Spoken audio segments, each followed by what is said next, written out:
La primera pregunta que vamos a ver hoy es, ¿qué es la resurrección? Bueno, la resurrección es el concepto de que una persona o ser está muerta, vuelve a la vida y regresa a su existencia física. Y todos nos quedamos como, ¿qué? Bueno, déjenme explicárselo un poquito más claro.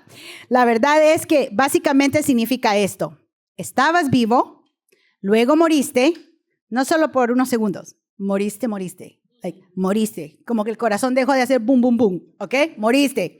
Y entonces luego vuelves a la vida, después vuelves a la vida y regresas completamente a esa parte, ¿verdad? A esa existencia física. Entonces, y en este caso, estamos hablando de la resurrección de nuestro Señor Jesucristo. Amén. Entonces, hermanos, honestamente, esta yo creo que es probablemente una de las doctrinas más importantes que todos nosotros debemos de conocer, porque la resurrección de Jesús es prácticamente lo que define nuestra fe. Si Jesucristo no hubiera gracias, mis hermanos, resucitado, entonces ninguno de nosotros estuviéramos aquí. Amén.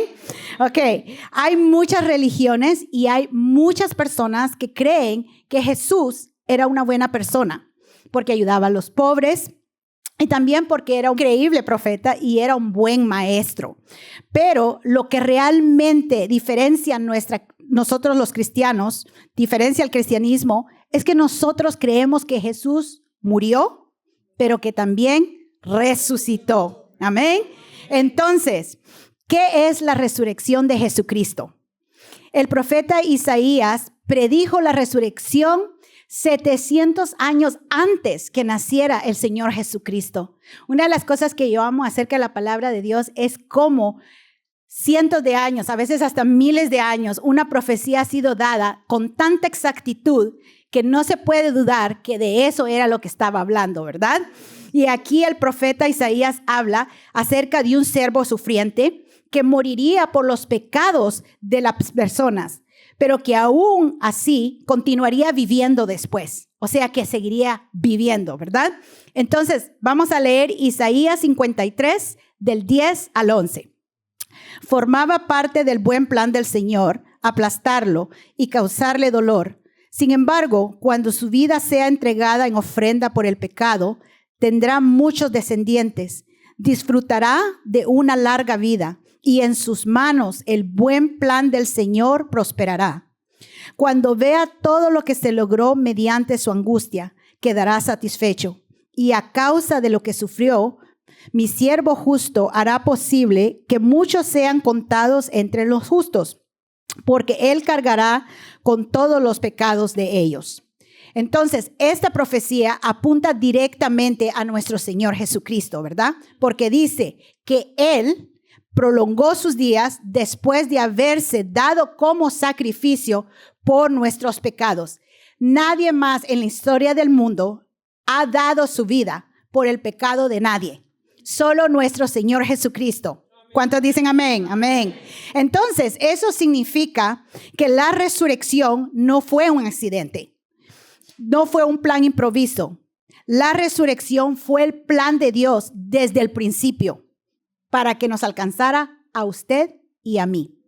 Y no solamente Isaías habló de esto, Jesús también predijo su propia muerte y su resurrección. Mire lo que dice Marcos 8:31. Entonces Jesús comenzó a decirles que el Hijo del Hombre tendría que sufrir muchas cosas terribles y ser rechazado por los ancianos, por los principales sacerdotes y por los maestros de la ley religiosa. Lo matarían, pero 3 días después resucitaría.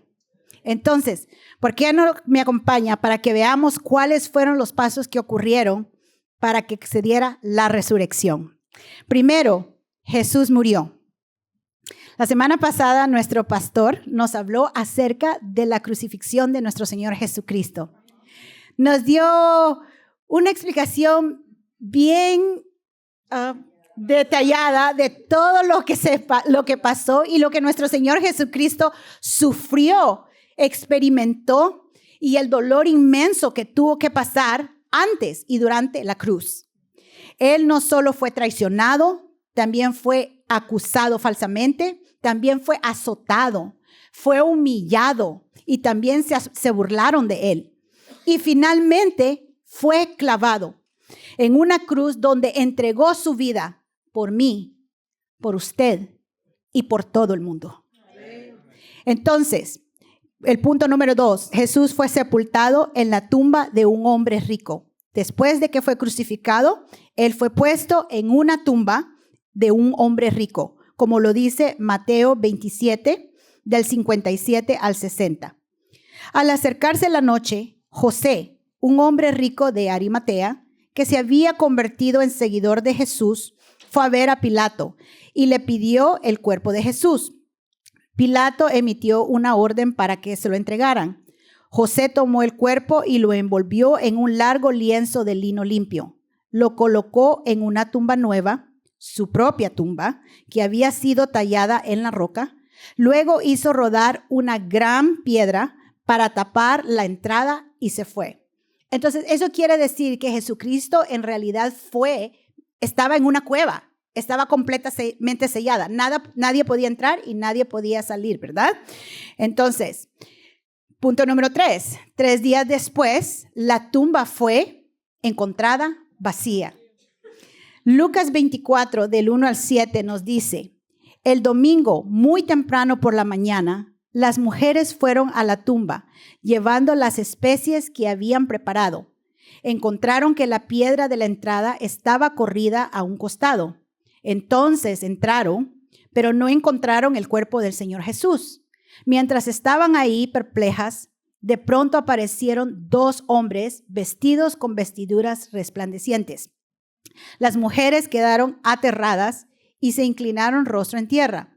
Entonces los hombres preguntaron, ¿por qué buscan entre los muertos a alguien que está vivo? Él no está aquí, ha resucitado. Amén. Gloria a Dios, amén. Recuerden lo que les dijo en Galilea, que el Hijo del Hombre debía ser traicionado y entregado en manos de hombres pecadores y ser crucificado y que resucitaría al tercer día. Imagínense ese momento. Imagínense que estas mujeres que habían estado con Jesús, que amaban a Jesús porque habían vivido acerca de él más de 3 años y medio. Entonces, muchas veces uno se encariña con las personas en un poco tiempo. ¿Cuánto más ellos que ya tenían 3 años y medio de estar constantemente con él? Él había sido una persona que les había mostrado amor, compasión. Claro, ellas lo amaban. Él era su rabí o rabino, ¿verdad? Él era su maestro. Y ellas estaban todavía congojadas de que 3 días atrás habían visto cómo lo habían asesinado, todo lo que había sufrido. Y ellas querían llegar a la tumba para poder darle y ponerle las especies en su cuerpo, prepararlo para que se quedara ahí, ¿verdad? Y pudiera tener por lo menos lo que una persona normalmente recibe en un funeral. Entonces, honrarlo de esa manera.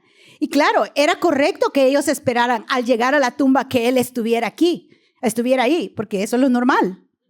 Ellas no esperaban que al llegar a la tumba, el cuerpo de Jesucristo no estuviera ahí, porque eso no era lo normal. Pero por eso Dios siempre tiene cuidado de nosotros. Y Dios mandó a esos hombres que dice que estaban de vestiduras resplandecientes, eran ángeles. Y ellos les recordaron que Jesús mismo les había dicho que iba él a tener que morir, pero que iba a resucitar. Y luego esos ángeles les dieron instrucciones a ellas, para que fueran y les fueran a decir a los apóstoles que Jesucristo había resucitado. Ok, punto 4. Se le apareció físicamente a muchas personas.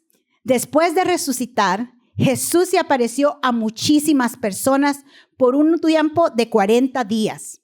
Se apareció a sus discípulos, a grupos grandes de personas, y lo vieron más de 500 de sus seguidores.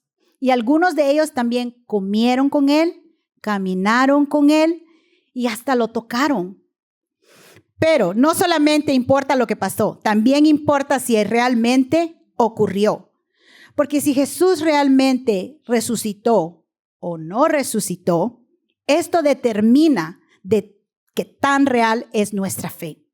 En 1 Corintios 15, del 17 al 19, dice, y si Cristo no ha resucitado, entonces la fe de ustedes es inútil y todavía son culpables de sus pecados. En ese caso, todos los que murieron creyendo en Cristo están perdidos. Y si nuestra esperanza en Cristo es solo para esta vida, somos los más dignos de lástima de todo el mundo. Entonces, este versículo está bien fuerte lo que nos está tratando de decir. Nos está diciendo, si Jesús no resucitó, entonces el cristianismo no tiene sentido. ¿Por qué? Porque no haría ninguna diferencia en la eternidad, ¿verdad? Entonces, sin la resurrección, no hay victoria sobre el pecado, no hay salvación, no hay esperanza de vida después de la muerte. Sin la resurrección, el cristianismo solamente sería buenos valores, buenas enseñanzas y una tradición vacía. Pero si Jesús realmente se levantó de la muerte, entonces todo cambia, porque eso significa que el pecado puede ser perdonado, la muerte ha sido derrotada y la vida eterna es posible. Por eso, una de las preguntas que cada persona nos debemos de preguntar es, ¿la resurrección realmente ocurrió? Eso es muy importante. Miremos qué es lo que dicen los críticos. Muchas personas a través de los tiempos han dicho que la resurrección no fue real y han inventado un montón de teorías para poder explicar lo que en realidad pasó. Como por ejemplo, miremos qué es lo que dice la primera teoría. Jesús solamente se desmayó en la cruz. Algunos decían, Jesús no murió realmente, simplemente perdió el conocimiento. Ahora, nosotros hemos visto todo lo que el Señor pasó. La semana pasada nuestro pastor nos explicó bien detalladamente, ¿verdad? Todo lo que él sufrió.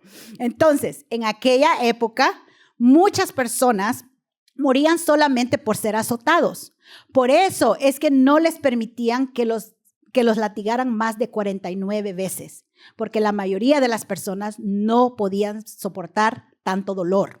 Porque recuerden que no era que solamente les estaban pegando, les estaban arrancando cosas también, ¿verdad? Su piel y cuantas cosas. Pero Jesús no solo fue azotado, también fue crucificado.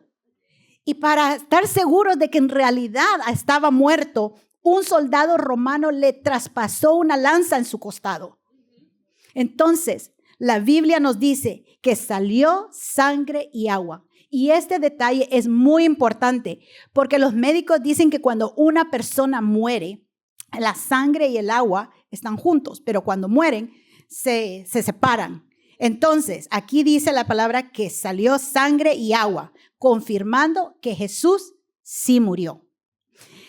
Entonces, honestamente, nadie simplemente solo se desmaya después de pasar todo esto, mis hermanos. Y si Jesús hubiera sobrevivido todo eso, ya eso en sí es un milagro. Ya, es un milagro. La segunda teoría, Jesús no resucitó físicamente, solo espiritualmente. Otros decían, las personas solamente vieron su espíritu o es un fantasma. Pero la Biblia relata que Tomás, que era uno de los discípulos que dudó, quiso tocar las heridas de Jesús porque él no creía. Y gloria a Dios por eso, porque ahora tenemos esta confirmación aquí, ¿verdad? Entonces, miremos lo que dice Juan 20, del 24 al 29. Tomás, uno de los 12 discípulos, al que apodaban el gemelo, no estaba con nosotros cuando llegó Jesús. Ellos le contaron, hemos visto al Señor, pero él respondió, no lo creeré a menos que vea las heridas de los clavos en sus manos. Meta mis dedos en ellas y ponga mi mano dentro de la herida de su costado. 8 días después, los discípulos estaban juntos de nuevo y esa vez Tomás se encontraba con ellos. La puerta estaba bien cerrada, pero de pronto, igual que antes, Jesús estaba de pie en medio de ellos y dijo, la paz sea con ustedes. Entonces le dijo a Tomás, pon tu dedo aquí y mira mis manos. Mete tu mano en la herida de mi costado. Dijo, ya no seas incrédulo, cree. Mi Señor, mi Dios, dijo Tomás, porque se sintió confrontado de su incredulidad, ¿verdad? Entonces Jesús le dijo, tú crees porque has visto. Benditos son los que creen sin verme. Tal vez nuestro Señor nos está tratando de hablar a algunos de nosotros diciendo, a pesar que no me has visto, ¿estás dispuesto a creer en mí? ¿Estás dispuesto a creer en lo que hice por ti? Como vemos, Tomás fue un hombre que fue incrédulo. Él no caminaba por fe, él caminaba por vista. Y muchas veces así somos nosotros. Pero Dios quiere que aprendamos a caminar no solo por vista, sino por fe. Más bien, es mejor no caminar por vista. Porque la palabra de Dios dice en Hebreos 11 que la fe es la certeza de lo que no se ve.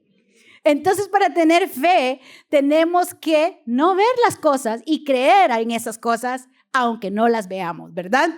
Entonces, mis hermanos, ahora vamos al punto 3. Las mujeres fueron a la tumba equivocada. Algunos decían que la tumba estaba vacía porque las mujeres simplemente se confundieron en el lugar. Bueno, yo voy a tener que decir que eso normalmente no pasa porque la mayoría de las mujeres tenemos un buen sentido de dirección. ¿Cuántas dicen amén? Amén, exacto, eso fue lo que yo pensé también. Entonces, la mayoría de las mujeres tenemos un buen sentido de dirección, pero hay un problema con esta teoría. Después de que Jesús fue sepultado, los fariseos colocaron guardias romanos vigilando la tumba, porque tenían miedo que alguien intentara fingir una resurrección. Mire lo que dice Mateo 27, 62, 66. Al día siguiente, que era el día del descanso, los principales sacerdotes y los fariseos fueron a ver a Pilato. Le dijeron, Señor, recordamos lo que dijo una vez ese mentiroso cuando todavía estaba con vida. Luego de 3 días resucitaré de los muertos. Por lo tanto, le pedimos que selle la tumba hasta el 3er día.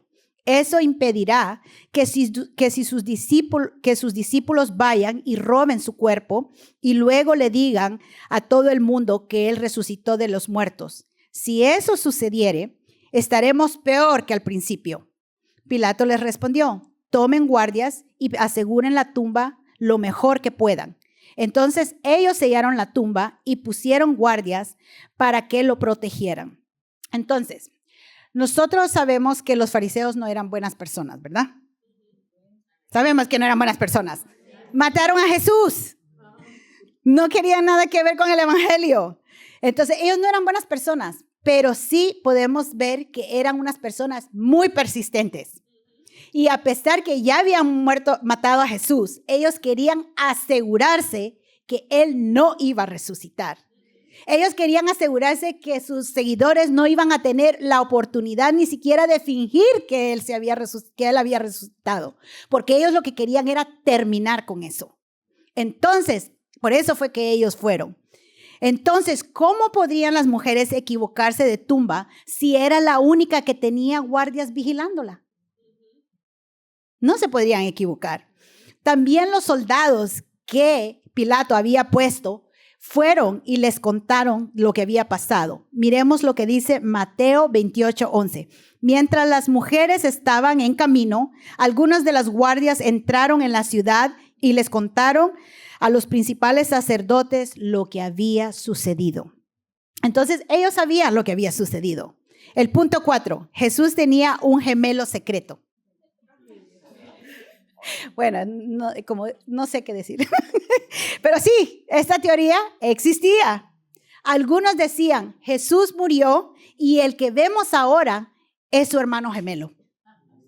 Pero la verdad es que María habría sabido si tuvo gemelos. Uno sabe cuando tiene gemelos. Yo tuve gemelos. Yo sé, porque uno se va para allá y el otro se va para acá. Entonces uno siente cuando tiene gemelos. Además el estómago crece el doble. Así que créanme que una mamá sabe cuando va a tener gemelos. Entonces, ¿cómo explicamos las heridas en las manos y el costado? ¿Cómo pudieron engañar a Tomás si Tomás tocó las manos de Jesús? ¿Y cómo, si era el hermano gemelo, tenía las mismas cicatrices que Jesús? Honestamente, no existe absolutamente ninguna prueba o evidencia histórica o en la Biblia que Jesús tuvo un gemelo. Aunque la Biblia no lo dijera, si hubiera sido cierto en alguna parte de la historia, algo dijera que tuvo un gemelo, pero no fue así. No fue así. Honestamente, hermanos, esa teoría más parece una telenovela que una historia bíblica. No, de verdad, se los digo. ¿Ok? Punto número 5. Todo fue una alucinación. Otros decían, todas las personas que vieron a Jesús estaban alucinando. Pero ¿ustedes saben cuántas personas vieron a Jesús después que Él resucitó? Déjenme contarles. Miremos 1 Corintios 15, del 3 al 8. Yo les transmití a ustedes lo más importante y lo que se me había transmitido a mí también. Cristo murió por nuestros pecados, tal como dicen las Escrituras. Fue enterrado y al tercer día fue levantado de los muertos, tal como dicen las Escrituras.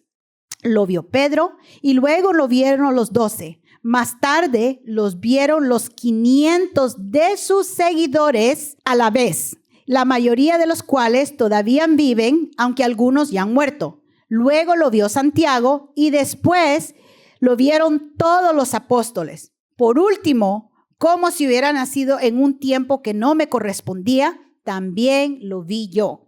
Entonces no fue que lo vio una persona. Lo vieron muchos.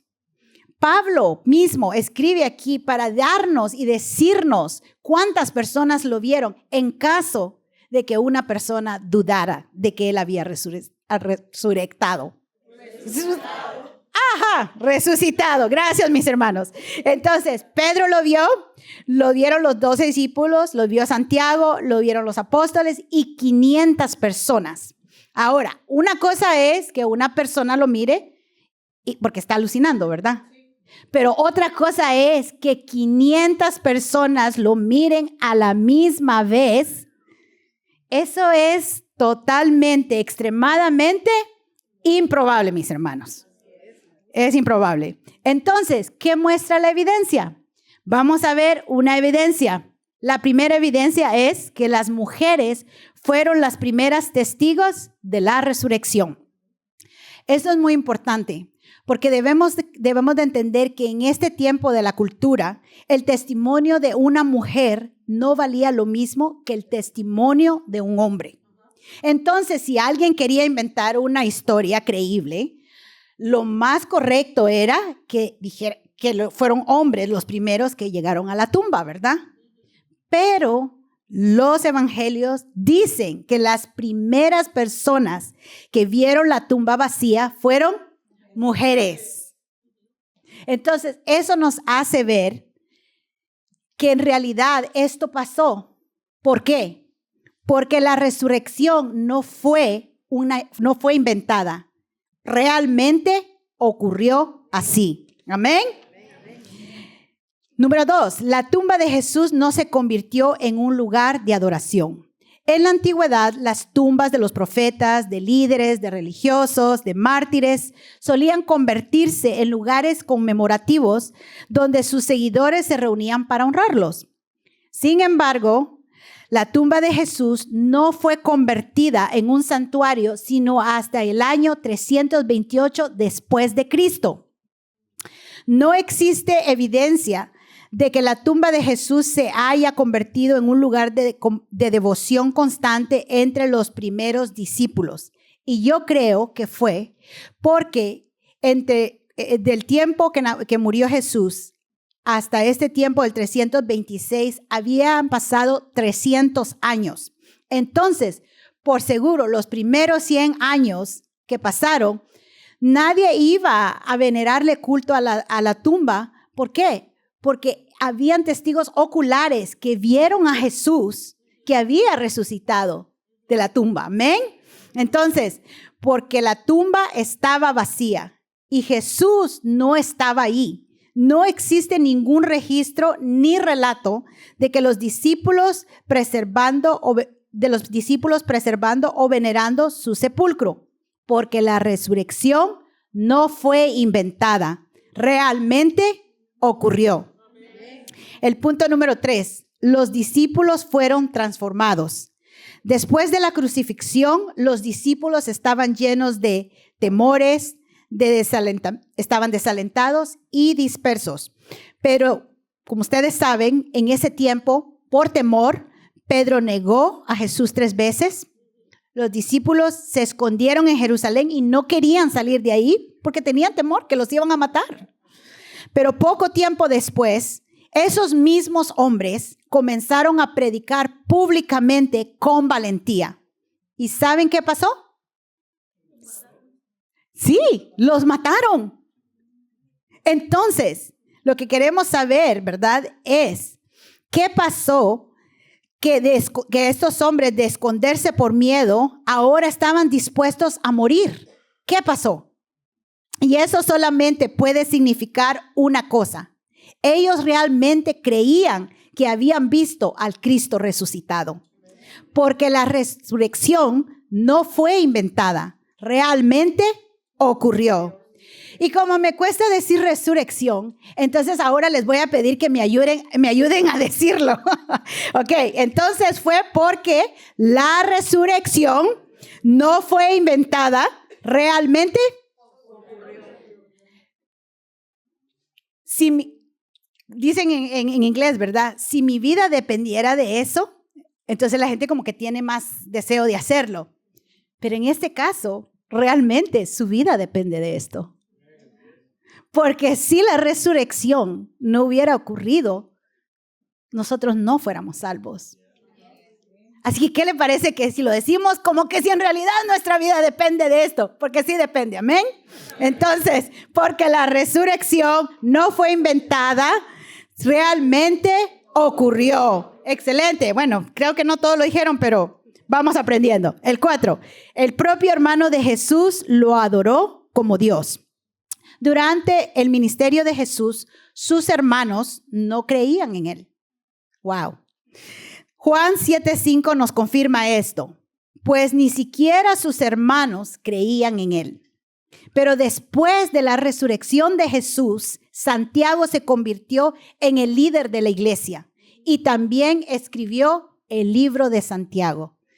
Y les voy a leer cómo comenzó el libro de Santiago. Después de ser un hermano que no creía en Jesús. Mire, lo puso, yo Santiago, esclavo de Dios y del Señor Jesucristo. Pensemos por un momento, ¿qué tendría que pasar para que un hermano llame Señor a su propio hermano? Porque esas son las personas que lo conocen mejor a uno, ¿verdad? Lo conocen sus defectos, conocen qué es lo bueno, qué es lo malo, qué es lo que tiene. Por aquí pusieron los muchachos cómo huele su cuarto, si hace oficio, si no hace oficio, ¿verdad? Entonces, ¿qué tendría que pasar para que tú adoraras a tu hermano como Dios? Para que un hermano pasara del escepticismo a la adoración, solo podía significar una cosa. Dígalo conmigo. La resurrección no fue inventada, realmente ocurrió. Y el punto número 5, amén. Ya vamos. Los discípulos no tenían nada que ganar mintiendo. Normalmente o generalmente la gente miente por temor. Esa es una de las causas más grandes por las cuales la gente miente, ¿verdad? También a veces lo hacen por obtener dinero, fama, protección y otras cosas. Pero los discípulos no ganaron nada de eso, mis hermanos. Al contrario, lo que recibieron no fueron cosas buenas, fueron cosas negativas. Miren lo que dice. Ellos, por predicar el evangelio de Dios, por creer en el evangelio de Dios, recibieron persecución, cárcel, golpes, rechazo y hasta la muerte. Entonces, si todo hubiera sido una mentira, ¿por qué estarían dispuestos a morir por algo que sabían que era falso? ¿Usted haría eso? Si usted sabe que algo es una mentira, ¿usted moriría por eso? ¿Aunque fuera su hermano? No. ¿Aunque fueran sus padres? ¿Aunque fueran sus hijos? No. No, porque pues como humanos todos queremos nuestra vida. Sí, todos queremos nuestra vida, ¿verdad? Entonces, su devoción, su valentía y perseverancia, incluso en medio de una persecución intensa, solo podía significar una cosa. Dígalo conmigo. La resurrección no fue inventada, realmente ocurrió. Y el punto número 6, las tradiciones religiosas cambiaron drásticamente. Hubo algunos cambios que fueron extremadamente significativos para los judíos del primer siglo. La primera fue la adoración. La adoración pasó del sábado al domingo. Durante siglos, el día de reposo judío había sido celebrado o observado durante los sábados, ¿verdad? Sin embargo, los primeros cristianos comenzaron a reunirse regularmente el domingo, el día que nuestro Señor Jesucristo resucitó de los muertos, llamándolo el día del Señor. Guardar el sábado había sido una tradición por muchísimo tiempo, mis hermanos. Así que para que esa práctica cambiara y ellos comenzaran a reunirse el domingo como el día del Señor, eso significa que algo tuvo que haber sucedido. B. La Santa Cena y el bautismo también se convirtieron en prácticas centrales. La iglesia primitiva practicaba la Santa Cena como un recordatorio de la muerte y resurrección de Jesús. Nosotros hasta el día de hoy practicamos eso, ¿verdad? Practicamos la Santa Cena en recordatorio de la muerte y resurrección de nuestro Señor Jesucristo. Amén. Y el bautismo simboliza morir y resucitar nuevamente en Cristo. Así que si usted todavía no ha tomado este paso de obediencia de bautizarse, yo lo invito para que usted lo haga. ¿Por qué? Porque eso es algo que le agrada al Señor. Todo lo que es en obediencia a su palabra, al Señor le agrada. Amén. Entonces, estas prácticas no eran rituales casuales, mis hermanos. Estaban profundamente arraigados en la creencia de que Jesús realmente había resucitado. A las personas les encantan sus tradiciones, mis hermanos. A la gente le gusta tener sus tradiciones y no están dispuestas a cambiarlas así por así. Tienen que pasar cosas drásticas para que alguien quiera cambiar sus tradiciones. Por eso es que entre más una persona crece o se hace anciana, es más difícil que cambie porque les gusta hacer las cosas que están acostumbrados, ¿verdad? Entonces, para que las tradiciones cambien drásticamente, eso solo podía apuntar a una cosa. La resurrección no fue inventada, realmente ocurrió.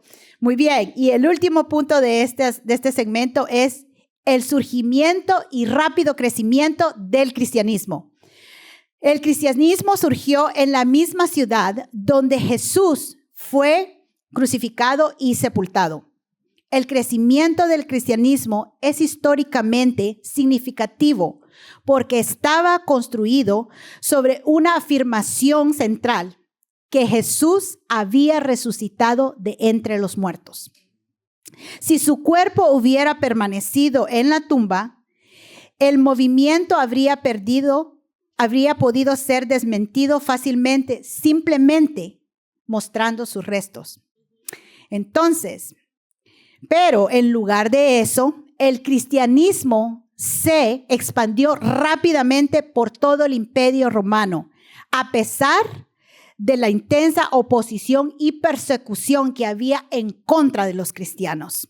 Es más, Durante el año 64 después de Cristo, el emperador Nerón de Roma persiguió brutalmente a todos los cristianos. Nerón no perdió tiempo, arrestó, torturó a los cristianos de Roma antes de ejecutarlos. Algunos fueron crucificados, otros fueron lanzados a los animales salvajes y otros, mis hermanos, fueron quemados vivos como antorchas humanas. La historia dice que este hombre Nerón usaba las antorchas humanas para mantener las calles de Roma iluminadas. Y a veces nosotros pensamos que estamos teniendo un mal día, ¿verdad? Pero la verdad es que estas personas, estos cristianos, nos dan ejemplo de lo que verdaderamente es seguir a Cristo. Amén. Y aún así, lo impresionante es que a pesar de toda la oposición, el cristianismo siguió creciendo. Tanto así que en el año 380 después de Cristo, el cristianismo se convirtió en la religión oficial de todo el imperio romano. Yo aplaudiría ahí, mis hermanos. ¿Cómo pudo pasar eso? Porque la resurrección no fue inventada, realmente ocurrió. Si toda esta evidencia puede mostrarnos algo, es que Jesucristo realmente resucitó. Y si creemos que la resurrección de Jesús realmente ocurrió, entonces, ¿qué significa la resurrección para nosotros? Primero, tu pecado puede ser perdonado. Jesús pagó por nuestros pecados en la cruz. ¿Cuántos dicen amén? Amén. Y cuando resucitó, eso significa que el pago fue aceptado y completado. Es como, pongámonos a pensar una tarjeta, ¿verdad? Usted pasa la tarjeta y empieza a decir la maquinita procesando pago, ¿verdad? Cuando confirman que tiene el dinero para hacer su compra, entonces dice pago aprobado. ¿Amén? Bueno, las hermanas que sabemos bien de eso, ¿verdad? Entonces, pago aprobado.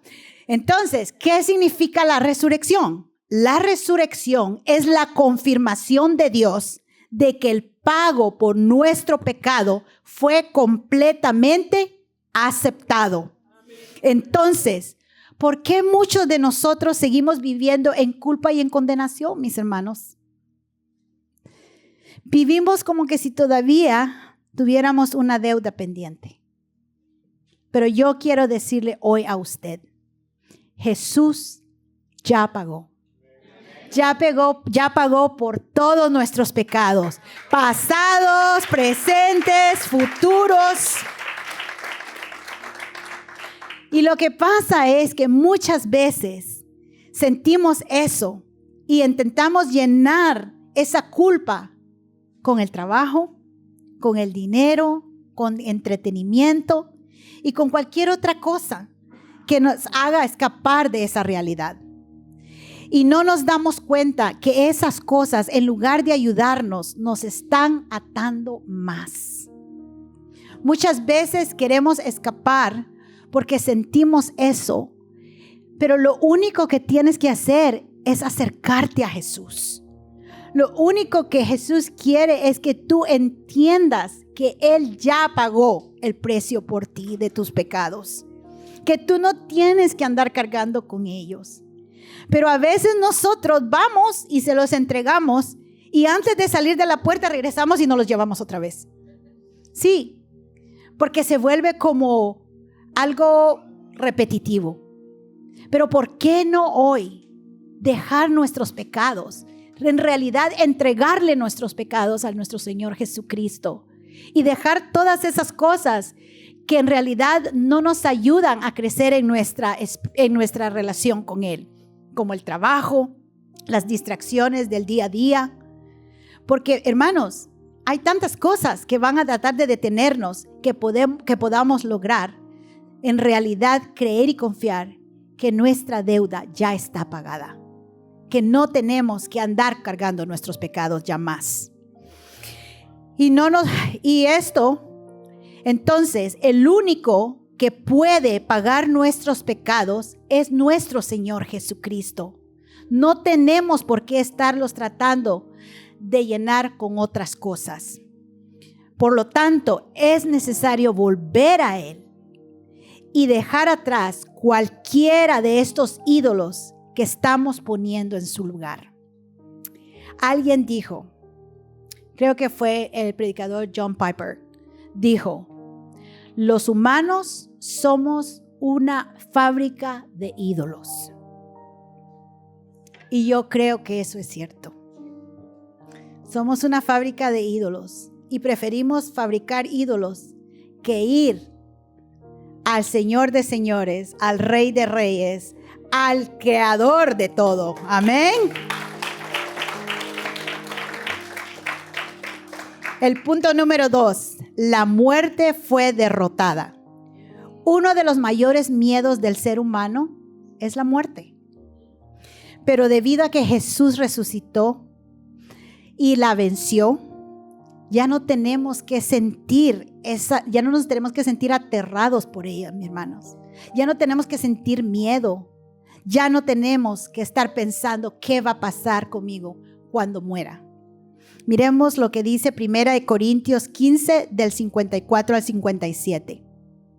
Entonces, cuando nuestros cuerpos mortales hayan sido transformados en cuerpos que nunca morirán, se cumplirá la siguiente escritura: la muerte es devorada en victoria. Oh muerte, ¿dónde está tu victoria? Oh muerte, ¿dónde está tu aguijón? Pues el pecado es el aguijón que termina en muerte, y la ley le da al pecado su poder.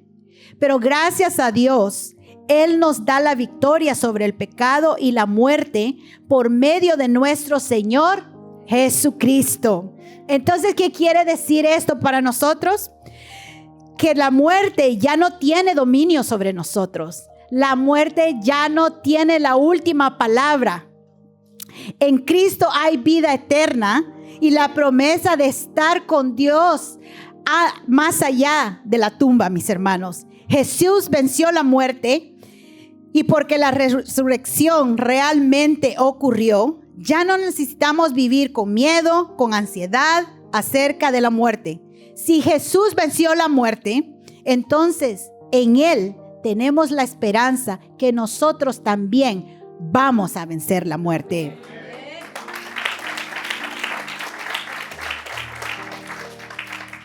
Punto número 3. Podemos vencer.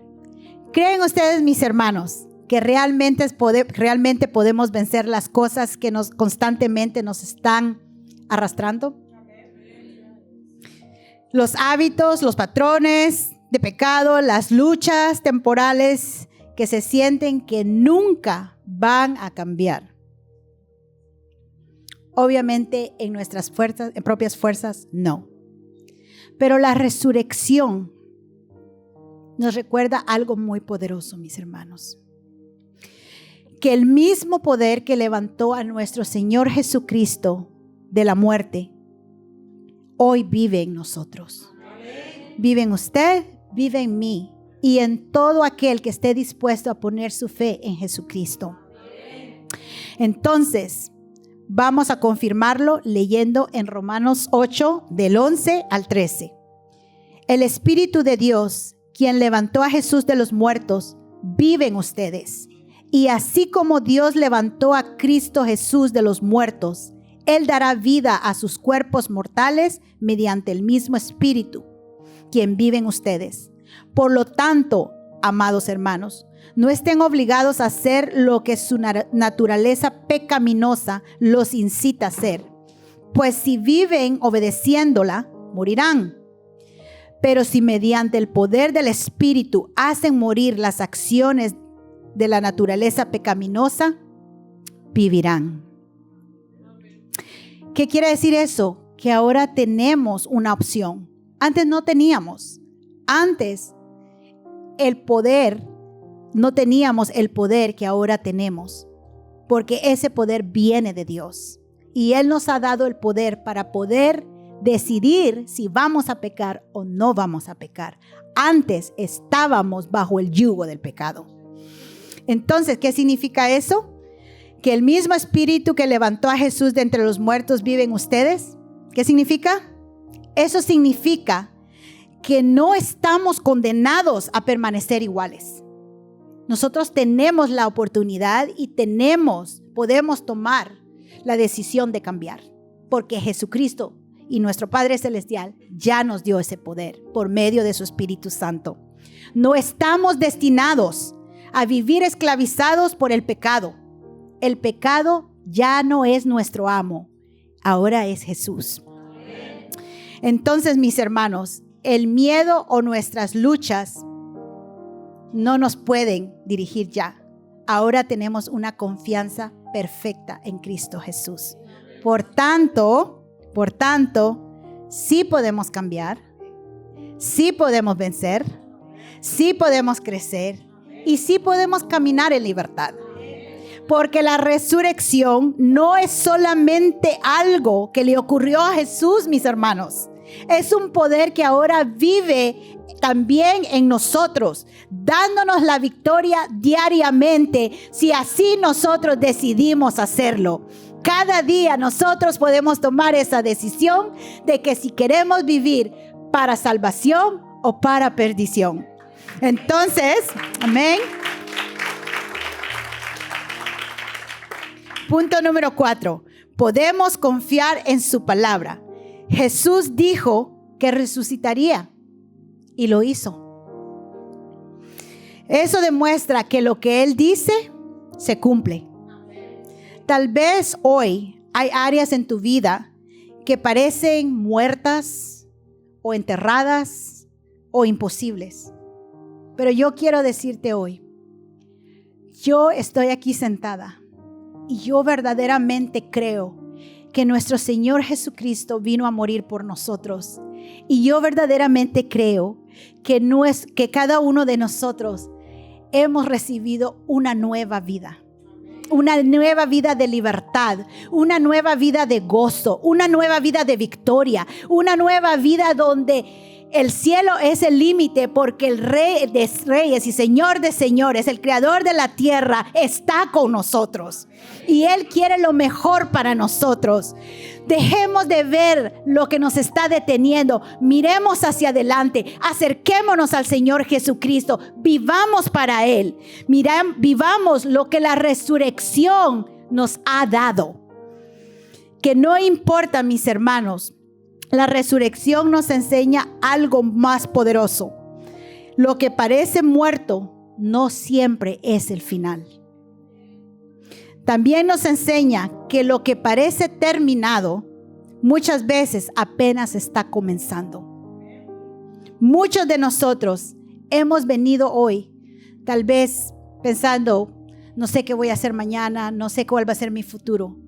Pero yo quiero decirte que nuestro Señor Jesucristo tiene planes de bien y de paz para cada uno de nosotros.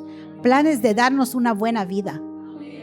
Así que hoy, mi deseo es que te vayas de aquí sabiendo que Jesucristo te amó de tal manera que se entregó por ti. Y que cuando Él cumplió ese sacrificio perfecto de obediencia, el Padre lo encontró aceptable, y por eso es que Él fue acepto y pudo pagar por nuestros pecados, y Él resucitó, lo cual quiere decir que tú y yo también resucitaremos. Amén. Y si Dios dijo, así será. Entonces puedes confiar en que veremos la victoria.